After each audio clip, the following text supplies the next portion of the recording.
...1993, as you say, surprising that Tom Zenk lost because, for years he was a mainstay of WCW, tag team partners with Brian Pillman, but he was almost like the Marty Jannetty in a sense of throughout the years, for whatever reason, he just seemed to just be ever decreasing in the office's estimations and just having a lesser and lesser role as the years went on.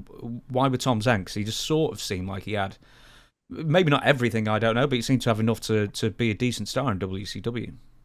Yeah. Again, look at where we were in time. Bill was not especially a fan of like, for lack of better terms, the pretty boys.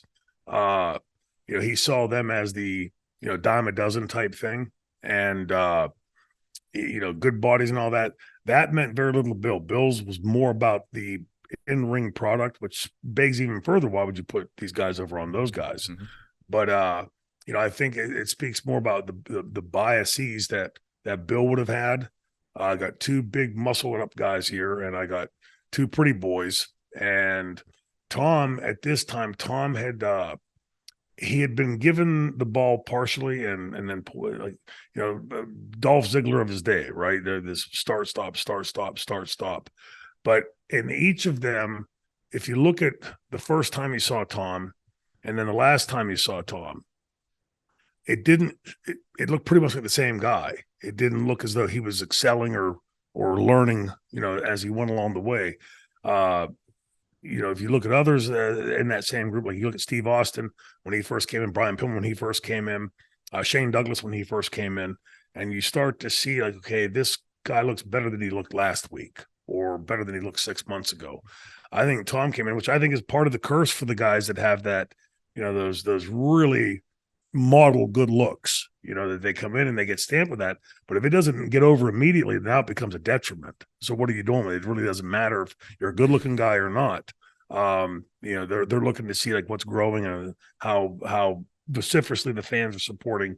And wrestling at this time had sort of gone, it was starting to go the way of, just a handsome face and a good body is not enough anymore. It's got to be a little bit more to that.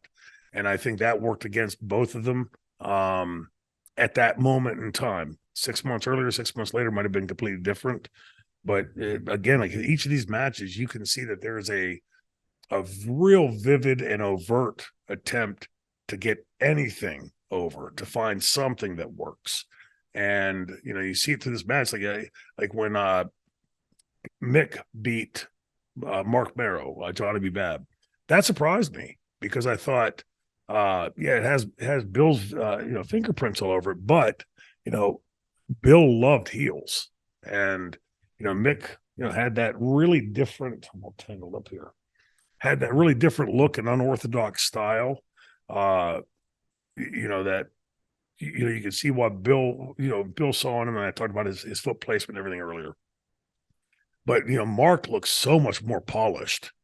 And, again, for Bill, I think, Bill's that kickback, right? Like, black boots, black tights, and all this other stuff. Mark, 4 or 5 years down the road, would have been the biggest thing on the planet. Again, knowing Bill Watson, I know him, you can see a lot of what made Bill great as a booker and a lot of what hurt him as a booker. You can see it playing out in this episode. It's like a microcosm of those things. That really made no sense to me when I saw Al and Mark go over on those guys, because just looking at them and what we're predilected to look at today, you look at it and go, oh, those guys are going to definitely get the push, and then it wasn't that, especially after you see like how herky jerky and green Mark and Alan were. So I don't think it was happenstance that Mark didn't stick around the business. And Johnny had told me what he had gone on to, but he had gone on to something that was really successful at that. And, found his calling. So, but he gave the family business a try and didn't quite cut it and moved on and was successful in something else.